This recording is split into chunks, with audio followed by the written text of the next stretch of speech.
Hi, everyone. I'm Lisa Copeland, love coach and dating expert for women over 50. I want to welcome you to my channel. Today, I'm going to be giving you a dating guide about exploring the 11 potential partners that are out there for you to date. But before we get started, if you like this video or you find it informative or enjoyable, I hope you'll give it a big thumbs up. I so appreciate it when you do. And also, please subscribe to this channel if you haven't done so already. All right, let's get started. Ever feel like there's no one out there for you to date? If so, you're not alone. Many women experience the same feeling at some point on this journey. But here's a little secret. The dating world holds a lot of potential for laughter, connection, and for companionship with a lot of good men.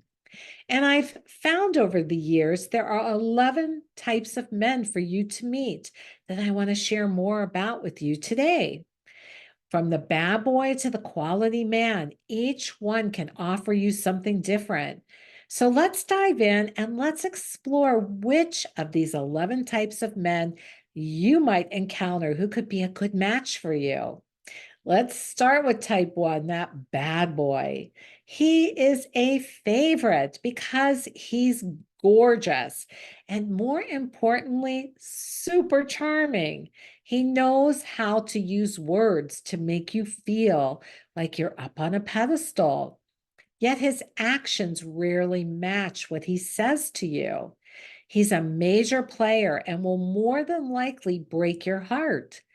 A bad boy is so much fun to be with, but his track record for commitment might not be as strong as his allure.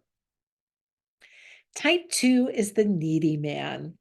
While you're in the emailing process, this is the guy who's quick to attach and super generous with his affection. He already is thinking of you as his girlfriend, calling you honey or my girl. He wants to talk on the phone or constantly text. If constant attention is what you seek, he's the guy who's up for the role. Type three is the motorcycle dude. These are online. You see them all the time on those motorcycles. But I want to tell you something. There are lots of good men that ride motorcycles, like doctors, lawyers, and well paid businessmen. So reconsider knocking him out for loving this midlife hobby. As long as he doesn't expect you to ride, unless you want to go, he's got potential. And if you share his sense of adventure, it could be a really good match. Don't overlook him. There can be a depth behind that leather jacket. Type four is beware of the ring on the finger. This is a guy who might not be forthcoming about his situation.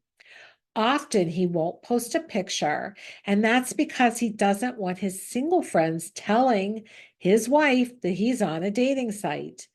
You can get super hurt because no matter how much he tells you he loves you or tells you how bad his marriage is, he more than likely is not leaving his wife, or he would have done so already. He is one that it's best to steer clear of because, truthfully, he is not totally emotionally available to you. Type five is the long distance romance. Yes, distance can make that heart of ours grow fonder. And truthfully, you can fall in love talking with someone on the phone. But it is the in person connection that really counts. That's why you want to meet someone sooner rather than later, because the person on the phone doesn't always match up to who you meet. But if it does work and the distance is manageable, a weekend romance might be fun and it could develop into something more permanent. Type number six is what he really needs is a shrink, not a date. This is the guy who's looking for a therapist. And guess what? You're it. Unless you're looking for a project, you're better off finding a man who's emotionally healthier. Support in a relationship is important, but it needs to be a two-way street. So make sure he's also able to be there for you. Type 7 is a funny one for me. It's called the takeout order man.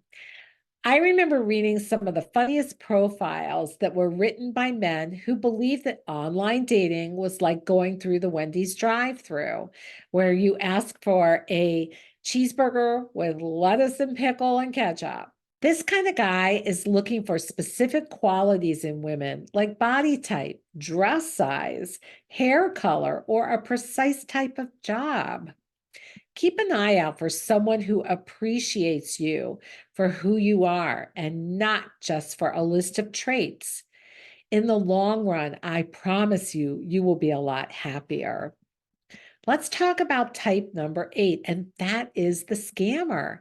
This is a scary group of people because they can scam you out of thousands of dollars by capturing your heart.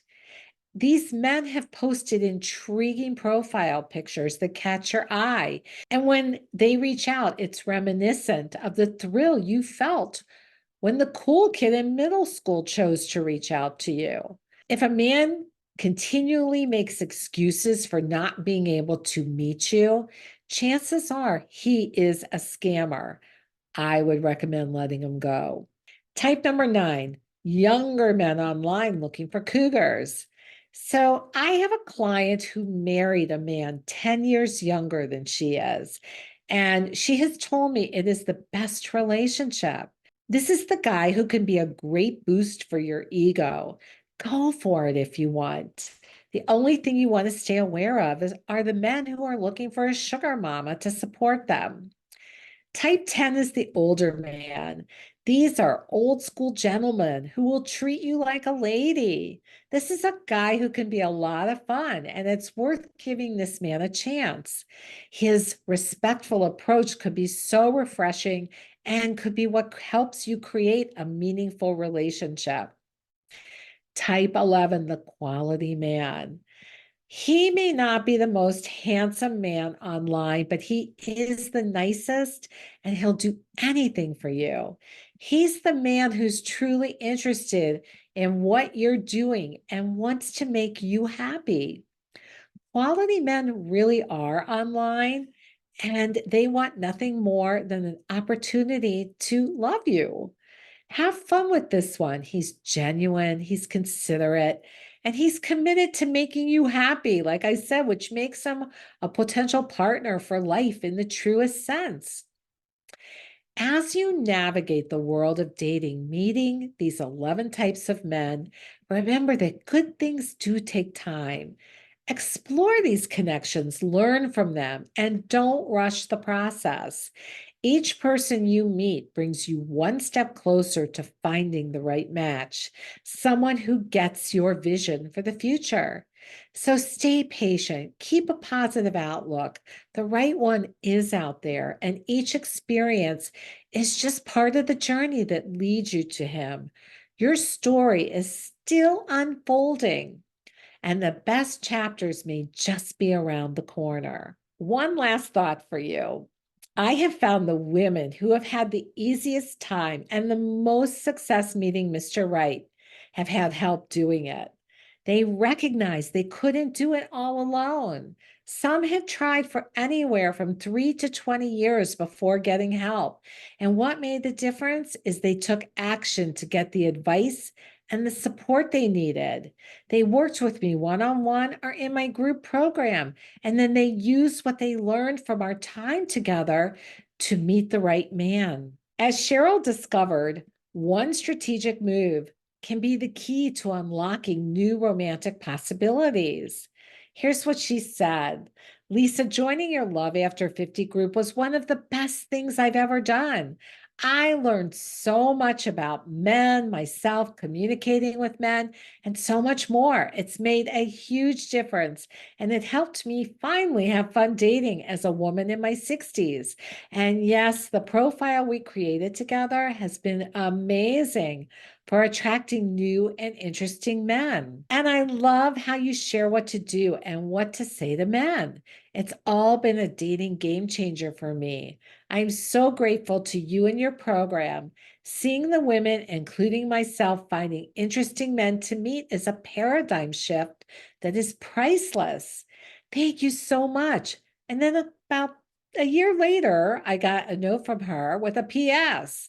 Guess what? I found my guy and we're now living together. I am so happy. So today, I encourage you to take a proactive step towards finding your right match because every action step you take is a step towards your own success story. You'll find lots of resources below to take that step.